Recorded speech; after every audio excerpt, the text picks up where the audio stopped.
अस्सलाम वालेकुम रहमतुल्लाहि व बरकातुहू। आज का हमारा टॉपिक है काकड़ा सिंगी पर। काकड़ा सिंगी एक जड़ी बूटी होती है।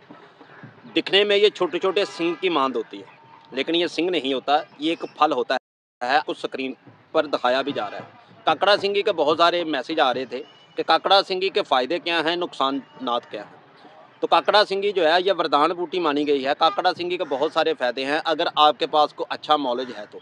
तशख़ीस के मुताबिक अगर इसका इलाज होता रहे तो इंशाअल्लाह मालिक की रहमत कई बीमारियों पर काम करती है। अगर तशख़ीस के बिना आप कोई भी चीज़ इस्तेमाल करेंगे तो आपको नुकसान होगा। ये नहीं कि ये काकड़ा सिंगी की बात है, किसी भी जड़ी बूटी को आप तशख़ीस के बगैर अगर इस्तेमाल करते हैं तो जो नुकसान होना तय होता है। काकड़ा सिंगी के इस वीडियो में आपको फ़ायदे वो बताए जाएंगे जो आज तक इंटरनेट पर नहीं बताए गए। नुकसान भी बताए जाएंगे कि काकड़ा सिंगी इस्तेमाल करने के नुकसानात भी क्या हैं। तो सबसे पहले नुकसान की तरफ चलते हैं कि काकड़ा सिंगी अगर हद से ज़्यादा इस्तेमाल की जाए तो ये सोजिश कर देती है। ये जिगर के लिए इंतहाई गलत हो जाती है जब इसकी खुराक से ज़्यादा यानी कि ग्राम से बढ़ती है तो गुर्दों में सोजिश करती है, पित्ते में सफरा ब्लॉक कर देती है और ख़ास करके इंसान की हरारत जो है वो अंदर स्टॉक कर लेती है। जिगर में सफरा की ज़्यादती को बहुत ज़्यादा अतूल दे देती है और जिगर में सोजिश और गुर्दों में सोजिश करने का इसका हाथ रहता है। चलते हैं इसके मिजाज की तरफ। कई किताबों में से ठंडा भी बताया गया है, खुश्क भी बताया गया है, लेकिन वो मालूमात गलत है। 27 साल से जैसे हम हर मोड़ पर इसे आजमा चुके हैं और अल्हम्दुलिल्लाह हर नुस्खे में इसे इस्तेमाल करते हैं। यह है गर्म तर, गर्म और खुश्क नहीं, गर्म तर इसका मिजाज है। तो चलते हैं अब इसके फ़ायदे की तरफ कि काकड़ा सिंगी वो लोग लाजम इस्तेमाल करें जिन्हें काली खांसी रहती है। काली खांसी में ये वरदान का रूप रखती है। ऐसे आप समझ लें कि जैसे मरते हुए आदमी को सांसों की ज़रूरत होती है, काली खांसी वाले बंदे को काकड़ा सिंगी की इसी तरह ज़रूरत दरपेश होती है। अगर काली खांसी वाला बंदा मौलिज के कहने के मुताबिक इसे इस्तेमाल कर ले तो काली खांसी बिल्कुल नहीं रहेगी। अब चलते हैं दिमाग में जिन्हें बहुत ज़्यादा केरा रहता है। दिमागी केरे के लिए ये बिल्कुल हीरे डायमंड की तरह काम करती है कि इंसान के जिस्म पर केरा नहीं रहने देती। दिमागी केरा या ख़ास करके नसियान वाला बंदा इसे इस्तेमाल करे, उनके लिए ये बाकमाल जड़ी बूटी मानी गई है। चलते हैं अब तीसरे फ़ायदे की तरफ।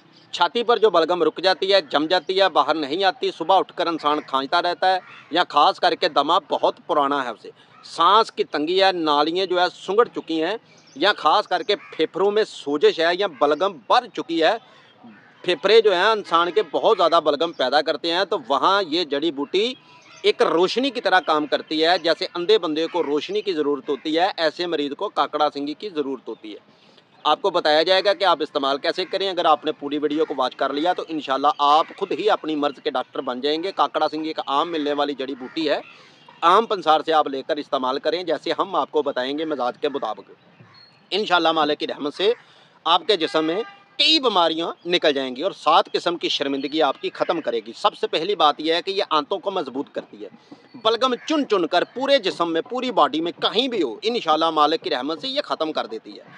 कई दफ़ा कानों में रतूबत की ज़्यादती की वजह से कानों में शोर आता है, कान बचना शुरू हो जाते हैं, टिक टिक शूँ शूँ शां शां की आवाज़ आती है, उसे भी ख़त्म करती है। ख़ास करके मुंह में बहुत ज़्यादा मसूड़े फूलते हैं, उसके लिए ये बड़ी बाकमाल है। छाती पर जमे बलगम केरे रेशे के लिए तो वरदान है ही, दिमागी बलगम के लिए बड़ा कमाल नुस्खा है ये। जिन्हें मौसमी बहारात बहुत ज़्यादा रहते हैं, बुखार बहुत ज़्यादा होता है, या जिनका टाइफाइड बिगड़ चुका है या ख़ास करके हड्डियों का बुखार है, वहाँ ये बहुत काम करती है अगर इसे अकल के साथ इस्तेमाल किया जाए। बार बार छींके आना, एलर्जी या ख़ास करके एलर्जी वो जिसमें रतूबत आती है, ठीक है, ज़ुकाम बहुत पुराना है अगर, तो इंशाल्लाह मालिक की रहमत से वहाँ बहुत प्यारा यह काम करती है और चंद ही खुराकों से यह मर्ज़ें ख़त्म कर देती हैं। अब चलते हैं कि इसे इस्तेमाल कैसे करें।